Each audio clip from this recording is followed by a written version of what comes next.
Welcome to all our video classes. Today we have to learn 9th standard physics, chapter 1st, forces in fluids, part 2nd, Archimedes principle. 9ാം ക്ലാസ്സിലെ physics പാഠപുസ്തകത്തിലെ ഒന്നാമത്തെ പാഠമായ forces in ഫ്ലൂയിഡ്സിലെ രണ്ടാമത്തെ പാർട്ടാണ് നമ്മൾ പഠിക്കുന്നത്. Archimedes principle. Forces in fluids, ദ്രവബലങ്ങൾ. ഒന്നാമത്തെ part നമ്മൾ പഠിച്ചു കഴിഞ്ഞു. ഒന്നാമത്തെ പാർട്ട് എന്താണ്? What is first part? Yes, buoyancy, പ്ലവക്ഷമ ബലം നമ്മൾ പഠിച്ചു. ഇന്ന് രണ്ടാമത്തെ പാർട്ടാണ് പഠിക്കുന്നത്, Archimedes principle. What is the Archimedes principle? എന്താണ് ആർക്കിമിഡീസ് പ്രിൻസിപ്പിൾ എന്ന് പറയുന്നത്? നമുക്ക് നോക്കാം. Find out the buoyancy on a stone and an iron block in water using an overflowing jar. ഒരു കല്ലും ഇരുമ്പ് കട്ടയും എടുത്ത് അവയ്ക്ക് ജലത്തിൽ അനുഭവപ്പെടുന്ന പ്ലവക്ഷമ ബലം കണ്ടെത്തുക. Find out the volume of water they have displaced. കവിഞ്ഞൊഴുകിയ ജലത്തിൻ്റെ വ്യാപ്തവും കണ്ടെത്തുക. Take water on overflowing jar. എല്ലാവർക്കും വീട്ടിൽ ചെയ്തു നോക്കാൻ കഴിയുന്നൊരു പരീക്ഷണമാണ്.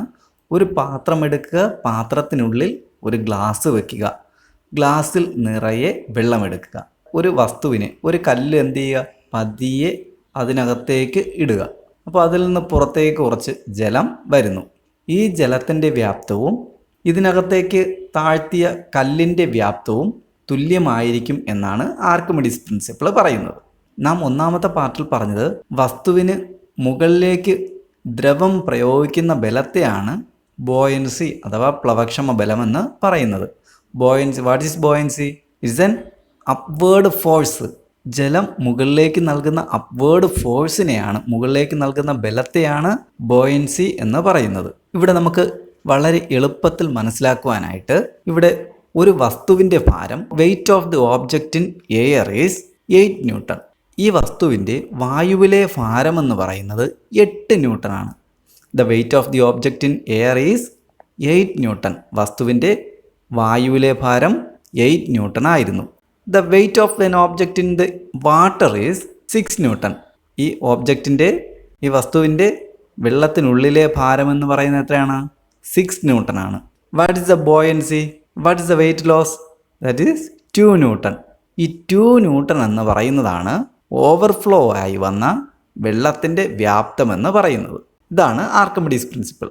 ഒരു വസ്തു ജലത്തിലേക്ക് ഇമ്മേഴ്സ് ചെയ്തപ്പോൾ, മുക്കിയപ്പോൾ അതിൽ നിന്ന് പുറത്തേക്ക് വന്ന ജലത്തിൻ്റെ വ്യാപ്തമെന്ന് പറയുന്നത് പ്ലവക്ഷമ ബലത്തിന് തുല്യമായിരിക്കും എന്നാണ് ആർക്കിമിഡീസ് പ്രിൻസിപ്പിൾ പറയുന്നത്. അപ്പോൾ നമുക്ക് കുറച്ചുകൂടെ നോക്കാം. ഇവിടെ the weight of the stone in air is 40 newton. Weight of the stone in water is 20 newton. What is the weight loss or buoyancy? 20 newton. Weight of water overflowed, പുറത്തേക്ക് വന്ന ജലം എത്രയാണ്? Weight of water overflowed 20 newton. That is the same. Buoyancy is equal to weight of water overflowed. The weight of iron block in air is 70 newton. Weight of the iron in water 35 newton. What is the buoyancy? പ്ലവക്ഷമ ബലം എത്രയായിരിക്കും എന്നാൽ? Yes, 35 newton. Weight of water overflowed that is same 35 newton. അപ്പോൾ easy ആയിട്ട് നമുക്ക് മനസ്സിലാക്കുവാൻ കഴിഞ്ഞു എന്താണ് ആർക്കിമിഡീസ് പ്രിൻസിപ്പിൾ എന്ന്. What is the loss of weight അഥവാ buoyancy of the stone in water? കല്ലിന് ജലത്തിലുണ്ടായ ഭാരക്കുറവ് അഥവാ പ്ലവക്ഷമ ബലം എത്രയാണ്? കല്ലിൻ്റെ പ്ലവക്ഷമ ബലം എത്രയാണ് നമുക്ക് കിട്ടിയത്? അതെ, 20 ന്യൂട്ടൺ. രണ്ടാമത്തെ ക്വസ്റ്റ്യൻ നോക്കാം. What is the relation between the buoyancy experienced by the stone and the weight of water? ബോയൻസിയും വെയ്റ്റ് ഓഫ് ദ വാട്ടറും എന്താണ്? തുല്യമാണ്. 20 newton 20 newton. That is the same. What is the relation between the buoyancy experienced by the iron block and the weight of water displaced by? Iron ബ്ലോക്കിൻ്റെ ബോയൻസിയും overflowed water വെയ്റ്റും എത്രയാണ്? Same ആണ്. Also same. What do you infer from this? എന്താണ് ഇതിൽ നിന്ന് നിങ്ങൾക്ക് മനസ്സിലായത്? ബോയൻസിയും ഓവർഫ്ലോഡ് വാട്ടറും തുല്യമായിരിക്കും. ഇനി നമുക്ക് ആർക്കിമിഡീസ് പ്രിൻസിപ്പിൾ കണ്ടെത്താനിടയായ സാഹചര്യം നമുക്ക് നോക്കാം. Archimedes was born in 287 BC at Syracuse, A port city in Italy.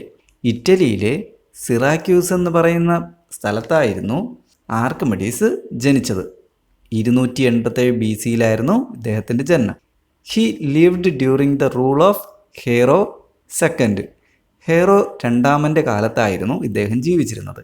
King Hiero commissioned a goldsmith to fabricate a crown. അവിടുത്തെ സ്വർണ്ണപ്പണിക്കാരനോട് ഒരു കിരീടം പണിതു തരുവാൻ രാജാവ് കൽപ്പനയിട്ടു. He commanded Archimedes to find out whether there was any impurity in the crown. ആ സ്വർണ്ണ കിരീടത്തിൽ മായം കലർന്നിട്ടുണ്ടോ എന്ന് പരിശോധിക്കാൻ രാജാവ് ആർക്കിമിഡീസിനോട് കൽപ്പിച്ചു. Archimedes war perplexed. He knew that the density of pure gold could be calculated by dividing the mass of the gold bar by its volume. അദ്ദേഹത്തിന് ശുദ്ധ സ്വർണത്തിൻ്റെ സാന്ദ്രത കണ്ടെത്താൻ സ്വർണ്ണക്കട്ടിയുടെ മാസിനെ അതിൻ്റെ വ്യാപ്തം കൊണ്ട് ഹരിച്ചാൽ മതിയെന്ന് അറിയാമായിരുന്നു. എന്നാൽ കിരീടത്തിന് യാതൊരു കുഴപ്പവും പറ്റരുതല്ലോ.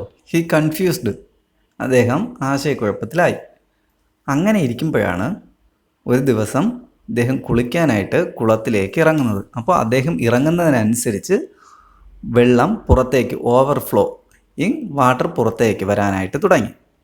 അങ്ങനെ അവിടെ നിന്ന് അദ്ദേഹം എന്ത് ചെയ്തു? യുറേക്ക യുറേക്ക, ഞാൻ കണ്ടുപിടിച്ചേ എന്ന് വിളിച്ചുകൊണ്ട് രാജകൊട്ടാരത്തിൽ ഓടി വരികയും രാജാവിൻ്റെ കയ്യിൽ നിന്നും ആ കിരീടം വാങ്ങി ഒരു പാത്രത്തിൽ വെള്ളമെടുത്ത് അതിലേക്ക് താഴ്ത്തി നോക്കുകയും ചെയ്തു. അപ്പോഴേക്കും ആ കിരീടത്തിൻ്റെ അളവിന് വെള്ളം പുറത്തേക്ക് വരികയും ആ വെള്ളത്തിൻ്റെ വ്യാപ്തവും കിരീടത്തിൻ്റെ വ്യാപ്തവും തമ്മിൽ നോക്കിയിട്ട് ആ കിരീടത്തിൽ മായം കലർന്നിട്ടുണ്ട് എന്ന് കണ്ടെത്തുകയും ചെയ്തു. പിന്നീട് ഇദ്ദേഹം 212 ബി സിയിൽ രണ്ടാം പ്യൂണിക് യുദ്ധത്തിൽ ഒരു റോമൻ പട്ടാളക്കാരൻ്റെ കയ്യാൽ വധിക്കപ്പെട്ടു. അപ്പോൾ ഇതാണ് ആർക്കിമിഡീസിനെ കുറിച്ച് നമുക്ക് അറിയേണ്ടത്. ആർക്കിമിഡീസ് സിറാക്യൂസ് എന്ന സ്ഥലത്തായിരുന്നു ജീവിച്ചിരുന്നത്. ഇറ്റലിയിലെ സിറാക്യൂസ് എന്ന് പറയുന്ന പട്ടണത്തായിരുന്നു ജീവിച്ചിരുന്നത്. 287 ജനിച്ചത്. 212 ബി സിയിൽ മരിച്ചു. You have learned that the buoyancy that a liquid exerts on an object is equal to the weight of the liquid displaced by it. This is called Archimedes principle. ദ്രാവകം ഒരു വസ്തുവിൽ പ്രയോഗിക്കുന്ന പ്ലവക്ഷമ ബലം അത് ആദേശം ചെയ്യുന്ന ദ്രാവകത്തിൻ്റെ ഭാരത്തിന് തുല്യമായിരിക്കും എന്നാണ് ആർക്കിമിഡീസ് തത്വം പറയുന്നത്. സിമ്പിളാണ്. നമ്മൾ പരീക്ഷണത്തിലൂടെ കണ്ടു കഴിഞ്ഞു. ഒരു വസ്തു ഡിസ്പ്ലേസ്ഡ് ആയ ലിക്വിഡിൻ്റെ വെയ്റ്റും തുല്യമായിരിക്കും എന്നാണ് ആർക്കിമിഡീസ് പ്രിൻസിപ്പിൾ പറയുന്നത്. ബോയൻസി അറിയാമല്ലോ. വസ്തുവിൻ്റെ വായുവിലെ ഭാരത്തിൽ നിന്ന് വസ്തുവിൻ്റെ ജലത്തിലെ ഭാരം കുറച്ചാൽ ബോയൻസി കിട്ടും. ഈ ബോയൻസിയും വസ്തു ജലത്തിലേക്ക് വെച്ചപ്പോൾ പുറത്തേക്ക് വന്ന ജലത്തിൻ്റെ ഭാരവും തുല്യമായിരിക്കുമെന്നാണ് ആർക്കിമിഡീസ് പ്രിൻസിപ്പിൾ പറയുന്നത്. അപ്പോൾ ആർക്കിമിഡീസ് പ്രിൻസിപ്പിൾ കാണാതെ പഠിക്കുക. എന്താണ് ആർക്കിമിഡീസ് പ്രിൻസിപ്പിൾ? ഒരു വസ്തു ഭാഗികമായോ പൂർണ്ണമായോ ഒരു ദ്രവത്തിൽ മുങ്ങിയിരിക്കുമ്പോൾ അതിൽ അനുഭവപ്പെടുന്ന പ്ലവക്ഷമ ബലം വസ്തു ആദേശം ചെയ്യുന്ന ദ്രവത്തിൻ്റെ ഭാരത്തിന് തുല്യമായിരിക്കും. What is Archimedes principle? When an object is immersed partially or completely in a fluid, the buoyancy experienced by it will be equal to the weight of the fluid displaced by it. When an object is immersed partially or completely in a fluid, when an object is immersed partially or completely in a fluid, ഒരു വസ്തുവിനെ ഭാഗികമായോ പൂർണ്ണമായോ ഒരു ദ്രവത്തിൽ താഴ്ത്തുമ്പോൾ അതിൻ്റെ പ്ലവക്ഷമ ബലം the buoyancy, അതിൻ്റെ പ്ലവക്ഷമ ബലം എന്തായിരിക്കും? Experienced by it will be equal to the weight of the fluid displaced by it. അതിൽ നിന്ന് പുറത്തേക്ക് വന്ന ദ്രാവകത്തിന് തുല്യമായിരിക്കും, അതിൽ നിന്ന് പുറത്തേക്ക് വന്ന ഫ്ലൂയിഡിന് ദ്രവത്തിന് തുല്യമായിരിക്കും എന്നാണ് ആർക്കിമിഡീസ് പ്രിൻസിപ്പിൾ പറയുന്നത്. കാണാതെ പഠിച്ചു കഴിഞ്ഞോ എല്ലാവരും? അപ്പോൾ ഓർത്തിരിക്കുക. ഇപ്പോൾ രണ്ടാമത്തെ പാർട്ടിൽ നമ്മൾ പഠിച്ചു ഫോഴ്സസ് ഇൻ ഫ്ലൂയിഡ്സിലെ രണ്ടാമത്തെ പാർട്ട് എന്താണ്? Archimedes principle. എല്ലാവരും പഠിച്ചു കഴിഞ്ഞോ? ഓർത്തിരിക്കുക. നമ്മൾ ഒന്നാമത്തെ പാർട്ടിൽ പ്ലവക്ഷമ ബലം ബോയൻസി പഠിച്ചു. സെക്കൻഡ് പാർട്ടിൽ ആർക്കിമിഡീസ് പ്രിൻസിപ്പിൾ, ആർക്കിമിഡീസ് തത്വം പഠിച്ചു. കാണാതെ എല്ലാവരും പഠിക്കുക. അടുത്ത വീഡിയോയിലൂടെ നമുക്ക് വീണ്ടും കാണാം. താങ്ക്